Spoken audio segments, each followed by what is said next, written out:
Every day, heroic therapists across the globe are immersing themselves into the lives and the struggles of their clients with empathy, with insight, with heart. But what happens when the stories that we hear stick with us, and the pain that we witness, that we feel with our clients starts to echo in our own minds and in our own lives, even after the session ends? Because it happens a lot. Vicarious trauma is a very real and very serious occupational hazard for us. So, understanding it, recognizing when it's happening, and also having a game plan for how to manage it is a really essential piece of our professional and our personal well-being in this profession. And so that's why we're talking about it on today's show.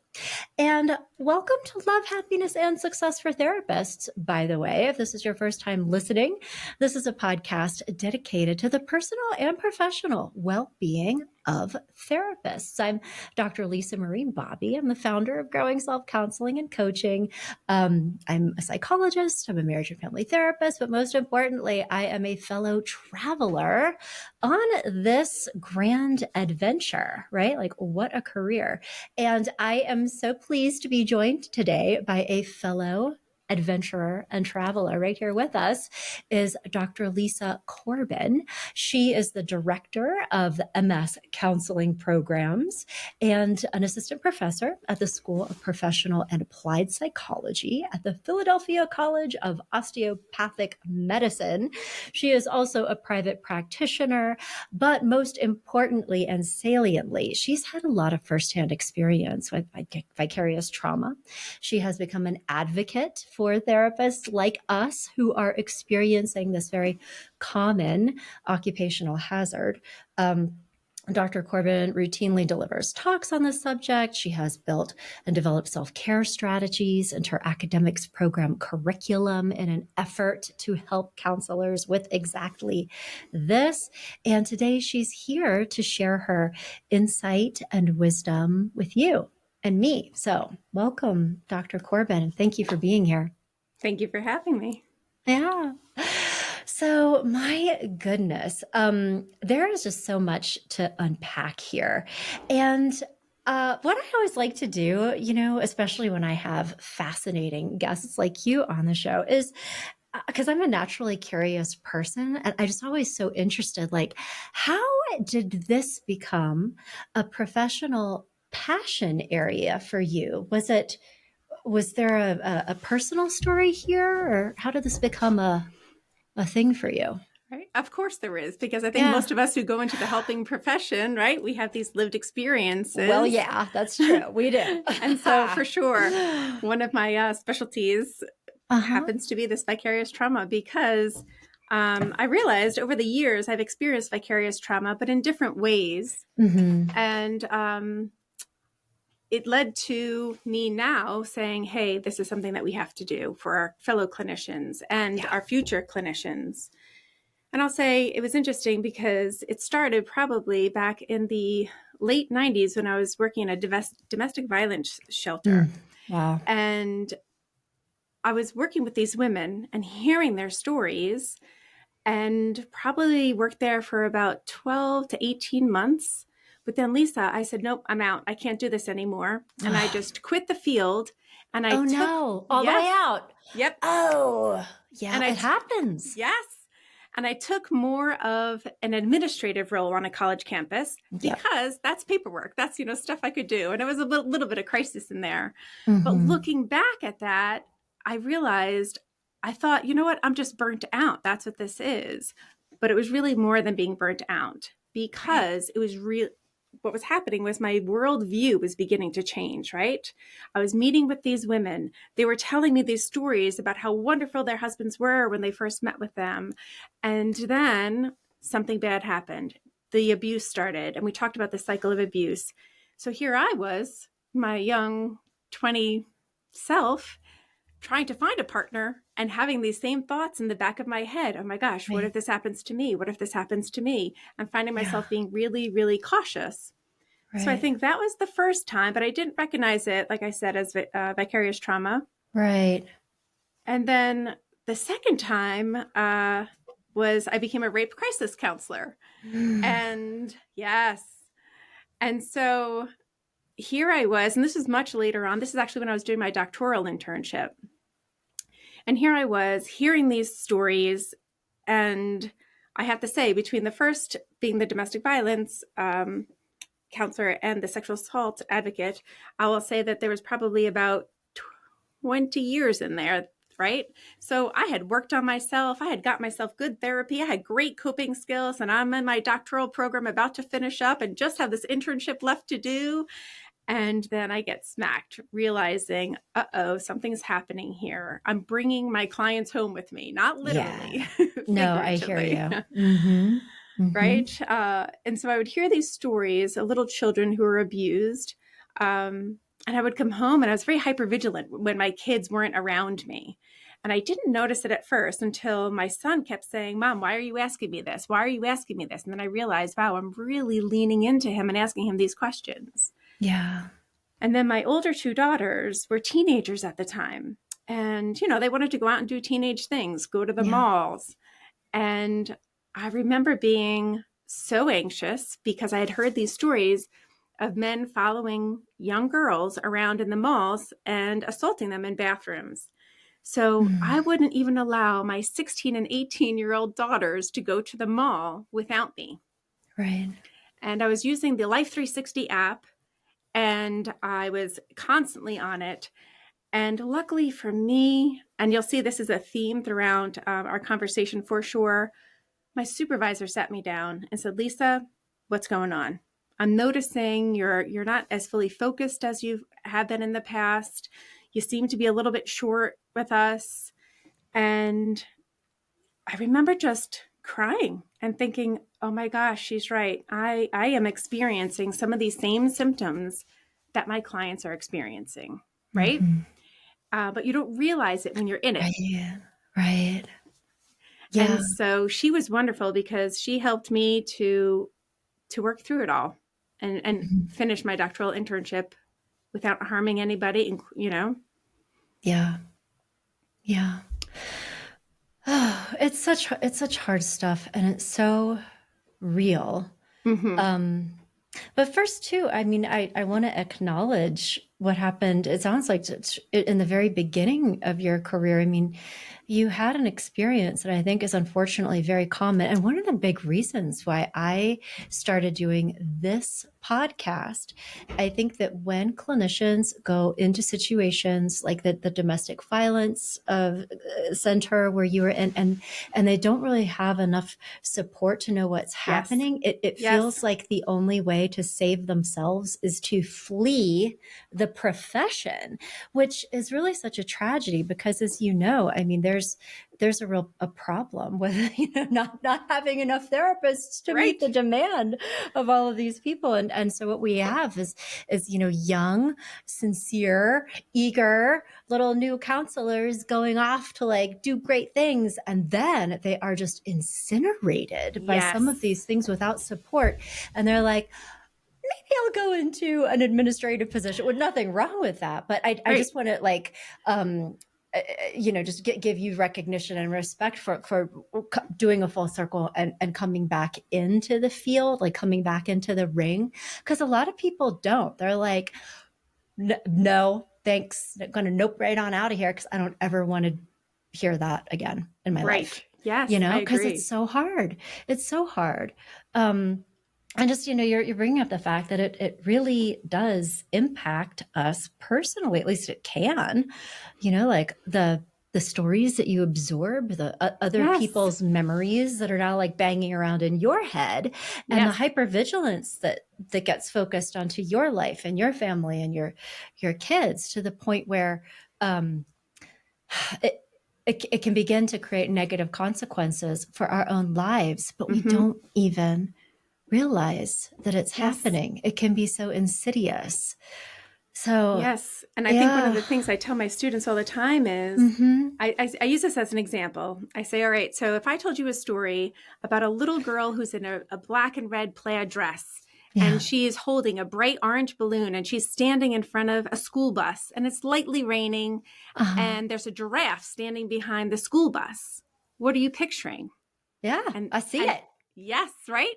And then I say, so take that and then apply the stories that your clients are telling you. Right. Our brain says, oh, this is important. Lisa's saying something important. I better store this, create an image. Right. And then if it's a traumatic image, our brain stores it in a different place in our brain, which makes it even harder to pull out. But it comes out in our subconscious. It can come out as PTSD symptoms. It can come Yeah. out in our sleep and in different ways. And it takes somebody to sit back and go, something's going on here. Right. And I always say vicarious trauma happens because we care, because we care. Totally. We are sitting with people. They are telling stories, and their traumatic memories are often quite detailed and quite vivid.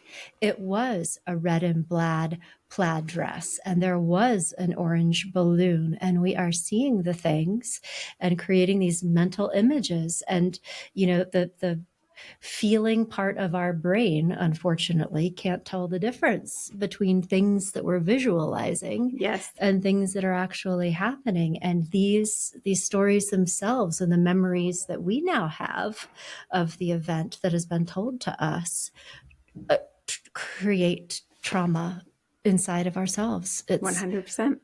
ugh. So we have a lot to talk about here, but I'm just so glad that you're talking about this with your students, and I think preparing them mentally and emotionally. I think one of the most important things for clinicians to be thinking, well, two probably, to be aware of situations where they can become traumatized. Not that we also don't get surprised. I mean, we're just sitting there minding our own business in a therapy session. I was like, like that happens. But to just kind of like prepare themselves for how to manage some of these moments, but also to recognize when there has been impact inside of themselves so that they can take action. So there's like two pieces of that. Maybe we could tackle these one at a time. Sure. Yeah. And it's funny because this is what usually happens. People will begin to tell me symptoms that they're burnt out. And I'll say there's a big difference because, yes, burnout can make us susceptible to vicarious trauma. But vicarious trauma really is when our worldview begins to change, right? Right. And so I use the example of when I was working at the Rape Crisis Center, I would go out with my friends and I would walk around with my drink and put my hand over it. And I would constantly give them the drink to my friends and say, watch this while I go to the bathroom, watch this while I go to the bathroom. And they laughed it off. They're like, Corbin, whatever. But what I was realizing is my worldview was changing. I thought I was safe in this club with my friends, but I had heard all of these stories about these young women who were, had date rape drugs slipped to them. So my worldview changed. My behaviors changed because of these stories that I'm hearing. Yeah. The symptoms can look similar to burnout, but usually they're a bit more serious than burnout. Definitely. Well, so how, just for our listeners, because, and as we know, burnout is also a very real occupational hazard that we also talk about on this show. But what would you say are really the differences? So I hear what you're saying, like worldview. You have different perceptions of what is going on in the world outside. You expect different things from other humans. You worry about things maybe you didn't before. Are there other differences for you between that burnout and trauma and vicarious trauma, yes. Another way that example I use is if you're burnt out, think about it, right? I could go away. I could handle the burnout symptoms on my own. Vicarious trauma usually takes somebody else to help you through that journey. And that could be a supervisor. It could be your own personal therapist. And sometimes for me, it can be my group of women who I went through my doc program with, who I will text, or one of us will text and say, hey, I just had a rough session. Can we meet, for 20 minutes or so? Yep. So vicarious trauma typically takes somebody else to help you process some of what had happened. Mm-hmm. Yeah, definitely. Gosh, I'm having the most vivid memory right now. I was in my doctoral internship, and I had a session with a client who just told me some things that seared into my brain, like just that. Ugh. And, was having intrusive thoughts about that. I mean, just, it was very, very upsetting. And I remember I was in internship. And so we were in an internship class, like Yes. people sitting around the table. And thankfully, a woman in my cohort, her name was Erica, very, very awesome woman, happened to be exploring EMDR techniques at the time, and to this internship class had brought some of her equipment. She had 2 of the EMDR, like the buzzy eggs that you hold in your hands. Like, you can do EMDR in a lot of different ways, but she was like, Lisa, hold the eggs. And I held the eggs, and I thought about the session, and I felt so much better. Right? So I just want to like validate what you're saying. Like, you almost need somebody to intervene, and because it's just banging around in your head and you can't escape from it. Yeah. Yes. And I think it's a really great point too, because if you think of it, how courageous of you to bring it up in class that this was sticking with you. Because I think so many clinicians think, oh, I have to have my stuff together. I'm a therapist. I have to have my stuff together. I can't go see therapy because I'm giving therapy. And yet that happens to be one of my specialties that people come to me for, is therapists who need counseling. And I think totally we have to normalize that. We have to normalize it, because clinicians usually have experienced something in their life where that helps them to empathize and understand people, because they might have experienced something similar, which means that they are already susceptible to burnout and vicarious trauma. Yeah. So why not help yourself by acknowledging, hey, this is what's happening right now. Right. I'm experiencing these symptoms of vicarious trauma. I'm feeling hopeless or numb. Or people are calling me out on some of my behaviors. Mm-hmm. Yeah, definitely. Well, and that's so good to bring up, because I think, even both of the examples that we were bringing up were happening during our own educational programs, in internships. And I think that there is a culture in there that, you are here to develop. You don't have everything all figured out. Like, that's the norm of that developmental stage, I guess. And I think you're right, especially as you get further into your career. Maybe you're, like clinical supervisors, yes, or therapists or teachers, professors, have our own clients. And there's this sort of subtle thing, like, you should have this figured out. Whereas, I mean, my video just gave me there's something going on with my laptop right now. I could probably make it rain if I gave it a thumbs down. If I tried hard enough. But anyway, but that I really do think that our work here is to normalize it, to say, this isn't like a maybe kind of thing that's going to happen. It will happen. Yes. It's part of the experience. It needs to be acknowledged. It doesn't mean that there's something wrong. It means that you're doing it. You are having this career is why you're feeling this way. So, like, to make it okay, as opposed to staying hidden or feeling shameful, because that's when it gets bad. Yes. Yeah. I agree. And I think that's when we open ourselves up to doing harm, right? Yeah. Well, say more about that. I mean, if a clinician is like, no, I'm fine, everything is fine, and not really like letting in the possibility that they might need support. What are some of the things that you've seen happen because of that? Yes. So I've not only seen it happen, but it's also out in the literature as well, which is it can truly impact our ability to deliver quality care to our clients. Think about it, right? So if we are feeling hypervigilant, if we are feeling overwhelmed, we might engage in a negative coping skill. We might drink more. We might not use some of our coping skills. We might be foggy. We might Mm. not be fully present. Right. And then we might be, because of all that, we might call out more, which means our clients aren't getting continuing care, right? Continuous care. I think the other way that both the research says and how I've seen it play out is when I watch a tape of one of my students and their client will say something pretty serious and the student will change the topic. Yeah. And that's because probably subconsciously, the brain is saying, we're overwhelmed. Don't talk about that. We can't take that on top of everything else that we have going on.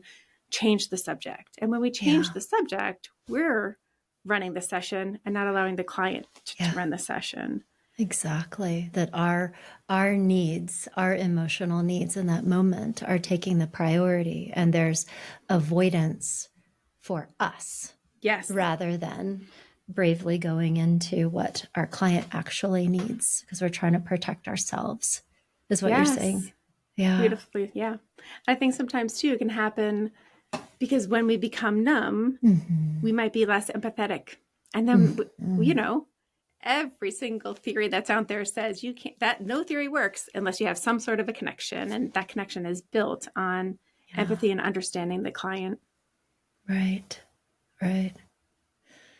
My tenure in community mental health agency was relatively brief. I was there for my psychology internship, and I met amazing people. I mean, really like angels on earth who were so dedicated to the well-being of people. But also encountered some clinicians who I think had become very, very hardened over the years, probably in large part because they were traumatized and didn't really get the care that they need. But their attitude was very unkind towards many of their clients, and it was hard to be around. Yes. And that was me as a colleague. I mean, can't imagine, you know, to have and probably a vulnerable person, given the population of that community mental health center, and being like, that's your therapist. Right. And unfortunately, what you're saying is very common. Do you think that there's an ethical responsibility for therapists who encounter professional colleagues who are unwell to, you know, when you see something, say something, do something, try to intervene? And do you have any guidance for that? Because that's a tough one. I mean, it's one thing, I guess, if it's like a peer, but what if it's even a supervisor? Or what would you do in that situation? Yeah, that's a tough one. But, you know, it goes, any of the code of ethics says that we have to address it, right? We have to address colleague impairment. And for me, fortunately, it was role modeled through that supervisor during my doctoral internship, where she took it from, she was concerned for me. Yeah. And she really took that approach where she was saying, Lisa, I'm just really concerned for you. And she had she had identified some of the behaviors so that I was able to just sit back and think, yeah, that is kind of not like me. And, you know, one of the things that I remember actually from working with women who were at the domestic violence shelter was they might not always, you know, leave their situation in that moment, but leave them with some literature, leave them with a resource. And I've used that throughout my life. And that's what I would do. I would say, hey, look, this is just me coming to you with this concern. Here's why. Here's some of the behaviors. But also, here's a resource for you. Yeah. Because I think at times some people's first inclination might be to become defensive, right? That's not me. I'm not like this. But if you come at it with a care and concern, leave them some resources, hopefully that person will be able to sit back and hear what you have to say and take it in. Yeah, totally. It just that you know, respect for the fact that being confronted in the moment can sort of elicit that like, no, I'm not, you know, kind of reaction. But to leave something with people so that when they can kind of calm down, have a quieter moment, maybe consider it, in a different way. Mm-hmm. Yeah. Mm-hmm. Definitely. I wonder too, just talking about our own personal stories. I think like sharing here's what happened to me when I became aware that I had been vicariously traumatized. I wonder sometimes if that personal disclosure it makes it feel like less of an accusation and more of like so there's this thing that happens to us. I think it might be happening to you. That piece, it might make it feel safer. Yep. I agree wholeheartedly. Yeah. Just this week, a student had come to me and said, Right. Dr. Corbin, I know unfortunately, my best friend died while I was writing my dissertation. Oh. And so the student comes to me and says, you had shared this and shared the impact it had on you. My grandmother just died. Here are my fears. What do I do? How do I combat some of what's happening to me as I'm listening to other people's stories, some of which involve grief? Yeah. So I think you're right. Once we put it out there, people are listening. And especially if you respect the person who's saying it, right? They're going to go, I can go to them. They are, they know how to hold both worlds. Yeah, definitely. Yeah. To make it safe to say to themselves and to others that this is happening for me. Right. Yeah. So this is a tough one, but I am curious to know if you have over the years practiced any kinds of strategies or things that you do in your own therapy sessions or that you teach your students for ways of being in the room with clients that can serve two purposes. I mean, obviously, help you stay present in the ring, not avoidant, not dismissive, those things, but also offer some kind of almost energetic protectiveness so that you can be in this moment in a safer way than just the raw exposure that really can lead to some pretty significant traumatization. Do you have anything in your back pocket? Of course I do. And it's funny, right? Because you had mentioned your time in community behavioral health where it's back to back sometimes, right? And you're like, oh my gosh, I didn't even eat. I didn't have time to go to the bathroom, Right. So I think one of the things that the field is facing is we better take care of counselor burnout because we're going to lose people like you had shared earlier. Oh, yeah. And I have a couple of strategies for folks. And of course, one of them comes with a great story. When I was doing my master's internship, my supervisor came to me and said, we need someone to run the meditation group. So you go in, Corbin. And I said, me? I'm from New York. I'm from Long Island. We do everything. We don't do that. Right? I'm like, we do everything in 2.2 seconds. When I moved here, I remember the person like checking me out at the food store was going too slow. And I'm like, oh my gosh, it's so slow here. Everything's so slow. Where are you now? When I was in the food store and someone was like checking me out, like they were taking what part of the world is this food store? Sorry. I apologize. That's okay. Pennsylvania. So I moved to Pennsylvania. Okay. I'm a New Yorker and now I live in Pennsylvania. And I'll tell you, I looked at her and I said, me running a meditation group? No. And she goes, well, we need it.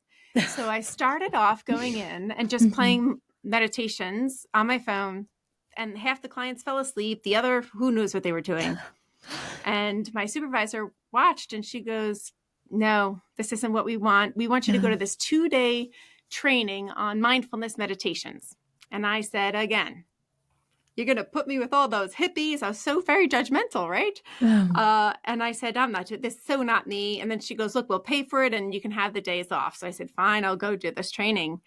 And I did the training and I felt my body was starting to really experience some of what you experience when you do mindfulness.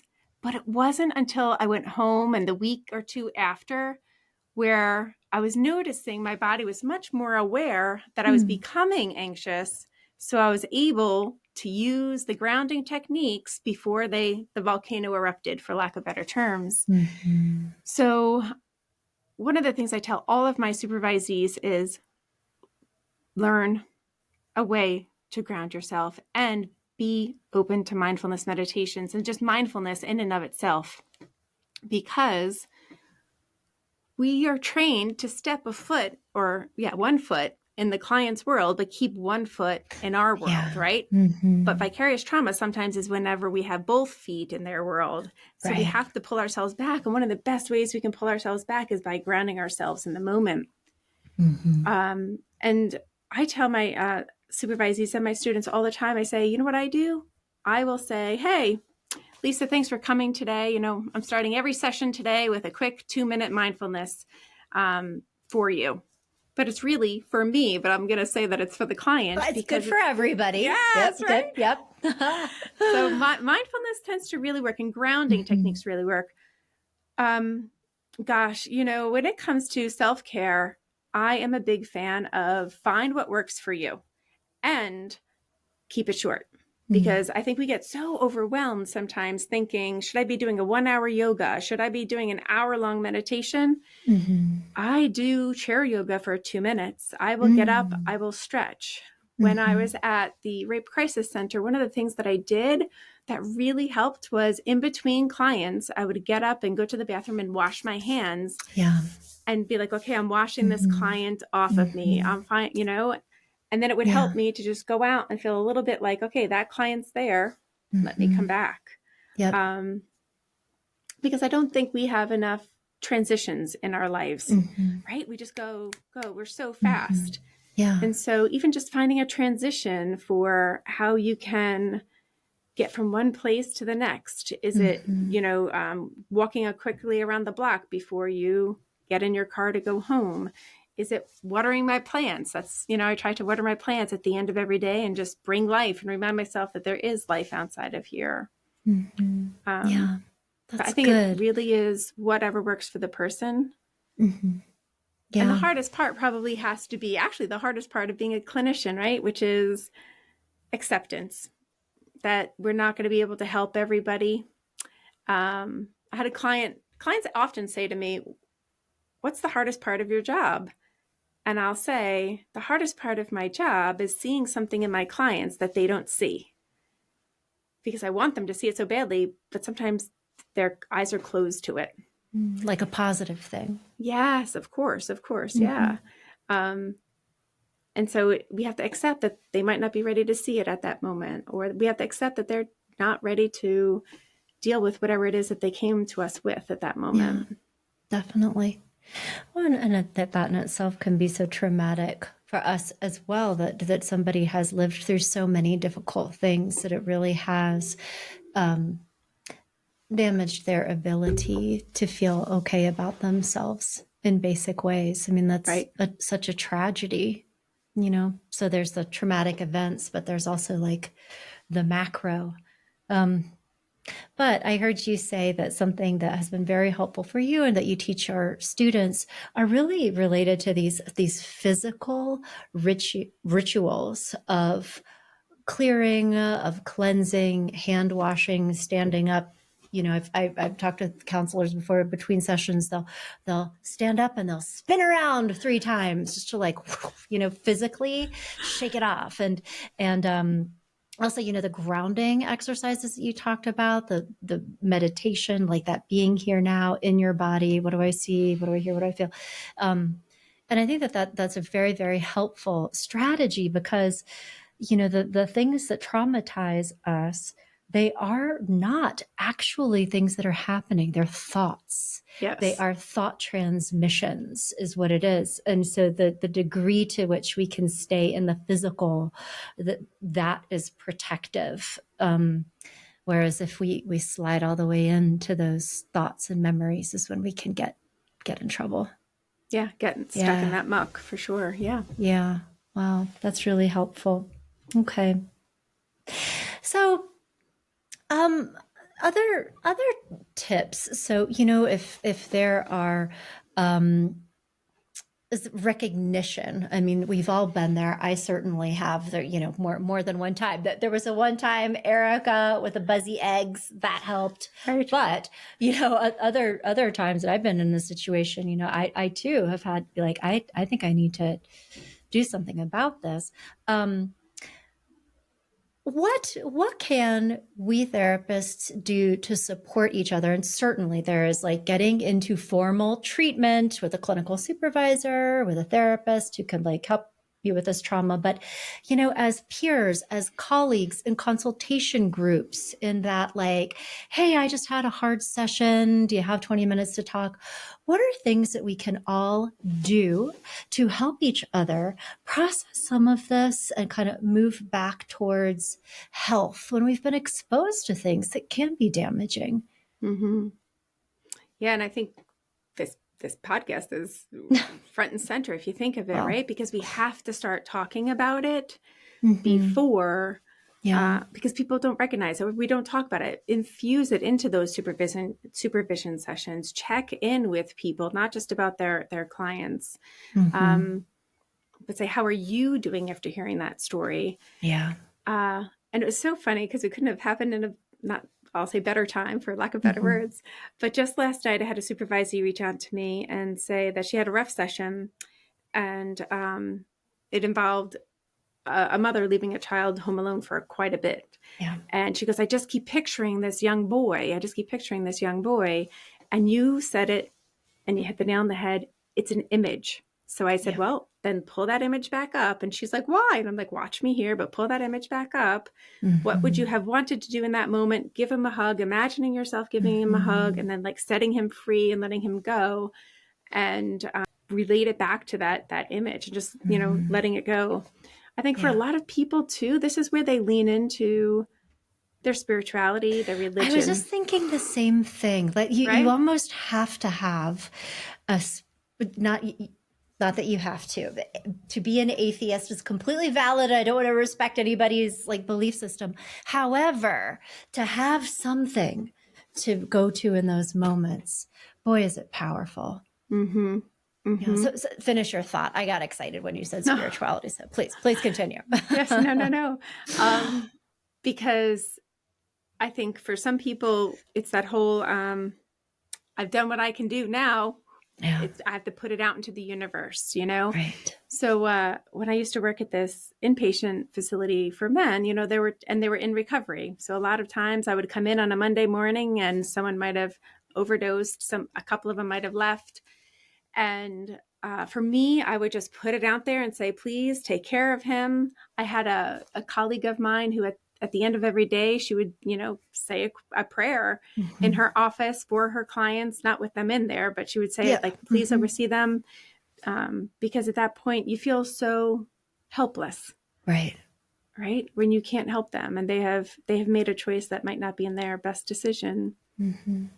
Yes, absolutely. And to invoke some kind of higher power to help somebody that you are well aware that you can't. And again, it could be a spiritual practice. I know that, you know, there have been times like imagining that child, you know, that neglected child alone in Mm-hmm. the crib screaming, like in order to manage that memory, like you're in a bubble of pink light, Yes, like there's love in the moment. I'm putting an imaginary teddy bear into that crib with you, like you it's bet. because it's for us. We have to like rework the memory somehow to feel like there's some way of helping. Mm-hmm. Mm-hmm. Yeah. Yeah. Wow. Um, there was something else that I was about to ask you, and I forgot what it was. But this is a very good strategy. So normalizing it, talking about it, also having strategies to rework the memories so that you can, you know, sort of process it by shifting the memory inside of yourself, and doing that with somebody can be really helpful. Oh, I remember I just wanted to bring this up, and I don't know if this has ever happened to you, but going back to, I think one of the things that can be an obstacle for therapists in addressing some of this. I remember there was one time I was exposed to something that was just deeply traumatizing to me. It was just one of the most horrifying things I'd ever heard. And of course, it with like that visual, like scar thing. Yes. And I remember talking to some colleagues and saying, I'm dealing with vicarious trauma right now, but I don't want to tell you what it is because I'm afraid that if I say this out loud, then you will be traumatized by this memory that I'm now holding. And it was so interesting because one of the people that I was talking to said, sometimes the things that impact us to a large degree, when we say them to other people, it doesn't actually impact them to the same degree. Like it's your memory. So Yes. why don't you tell me about it? At least to a degree, and then I'll tell you how it goes. And so I told them, in fairly broad strokes what this thing was. And they're like, yeah, that's pretty bad. But I didn't just get traumatized by you telling me that. And that really helped me because I was like afraid to tell anybody because I didn't want to harm somebody else. Like I almost felt like I had to contain it. Does that make sense? Or Absolutely. I don't know if you've ever dealt with that with your own or with your students. Absolutely. And even when I was preparing for today's talk, I had to say, be careful. You don't want to share stories that can be, too detailed. Right. And that same thing, I had a supervisee a couple of weeks ago say, I'm going to tell you the story, but I'm so sorry because it's probably going to get stuck with you. And what we were able to do in that supervision session, Lisa, was we were able to go back and she was saying, oh my gosh, I think this child is acting out something that happened to me and I had forgotten about. And that's why it was really impacting me. But it didn't impact me as much because I didn't have that early childhood experience like she did. Got it. The part of the reason that she had been so impacted was because there was a vulnerability that was unique to her in some ways that she hadn't been aware of. But that when she shared it to you, then there was this visibility that, you were able to hold it for her and not be impacted in the same way. Is that it? Yeah. Yes. Wow. So powerful. But again, I mean, going back to your point that we need to do this in community, that we need to have a partner, that when we're in isolation and it's just banging around in our own heads, like you can't get away from it. We need help to move these things around. Right. Yeah. Well, is there anything else that you would like to share, for a therapist who's listening to this, who might be, suffering right now? Last words of advice. There are assessments online that you can take if you're one of those people who are listening to this and saying, "Oh my gosh, is that me?" Do you have a favorite one you can share with me after we finish this recording? I'll put it on the post. Great. Yes, okay, I think I'll share that with you, and I think it's the awareness, right? Just like what we say to our clients, it really is.